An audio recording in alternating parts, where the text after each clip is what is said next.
everyone, hope you're doing well. Welcome to Security Chronicle's third week bulletin for May 2020. So here are the top bulletins of the week. Bluetooth flaw exposes countless devices to BIAS attacks. Multiple vulnerabilities in Nitro Pro PDF reader. Surge in alerts Indian users about multiple vulnerabilities in Huawei smartphones. 29.1 million Indian job seekers' personal details leaked in deep web for free. Fraudster offering blood plasma as COVID-19 cure on darknet. EasyJet data of 9 million customers stolen. A research study has been carried out by 3 universities, EPFL, Switzerland, CISPA, Germany, and the University of Oxford in UK, has revealed the new Bluetooth impersonation attacks, BIAS, that are focused on pairing mechanisms in Bluetooth connections. The BIAS security flaw resides in how devices handle the link key, also known as a long-term key. This key is generated when two Bluetooth devices pair for the first time. They agree on a long-term key which is used every time for pairing between Bluetooth devices without going through the long-winded pairing process. Researchers said they found a bug in this post-bonding authentication process.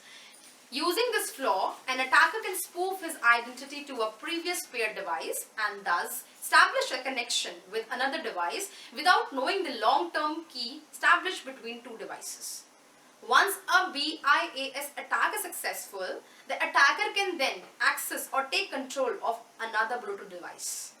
The research team said they tested the attack against a wide range of devices, including smartphones like iPhone, Samsung, Google, Nokia, LG, Motorola, tablets like iPad, laptops like MacBook, HP, Lenovo, headphones like Philips, Sennheiser, and system-on-chip boards like Raspberry Pi, Cypress. Furthermore, researchers added, at the time of writing the report, they were able to test Bluetooth chips from Cypress, Qualcomm, Apple, Intel, Samsung, and CSR. All devices that we tested were vulnerable to the BIAS attack. Moreover, vendors of Bluetooth devices are expected to roll out firmware updates in the coming months to fix the issue. The status and the availability of these updates is currently unclear even for the research team. Security Chronicle suggests our viewers or users should enable Bluetooth only if strictly necessary.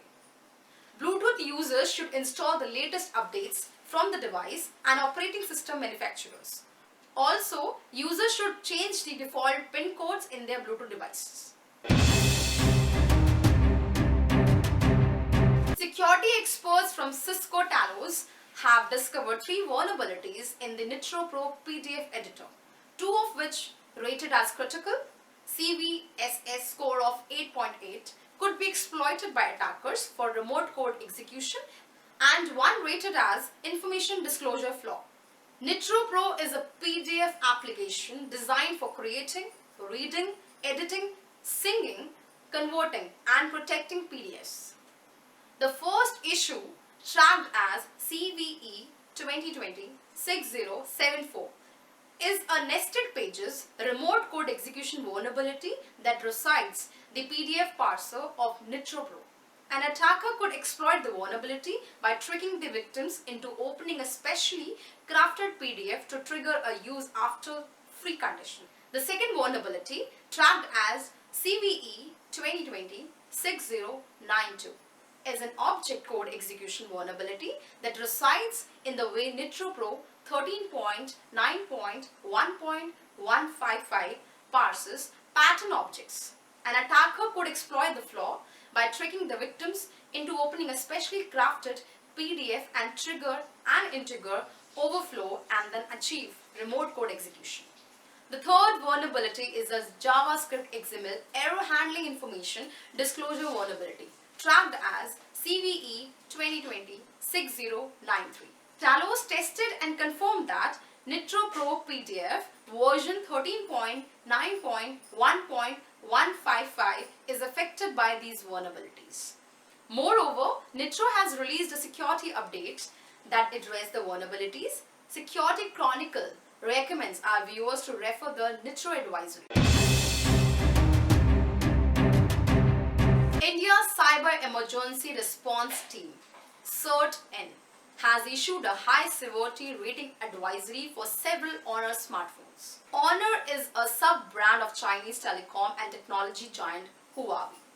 The advisory by CERT-N alerts Indian users about multiple vulnerabilities that have been reported in Huawei smartphones, which could allow an attacker to access sensitive information and bypass authentication on a targeted system.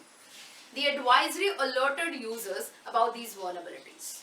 An out-of-the-bound-rate vulnerability, CVE 2020-1808, exists in some Huawei smartphones. This vulnerability exists because the software reads data past the intended buffer due to installing crafted application. A remote attacker could exploit this vulnerability by tricking the user into installing crafted application on the targeted system. Successful exploitation of this vulnerability could allow the remote attacker to access sensitive information from the targeted system. And the second vulnerability is an improper authentication bypass, that is CVE 2020-9073, exists in Huawei smartphones due to insufficient validation of user's identity in software.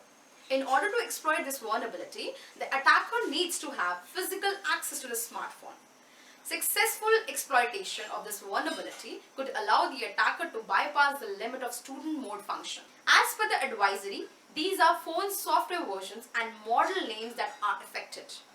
Moreover, CERT-N is advising users to upgrade to the latest software version the moment they receive an update on their phones.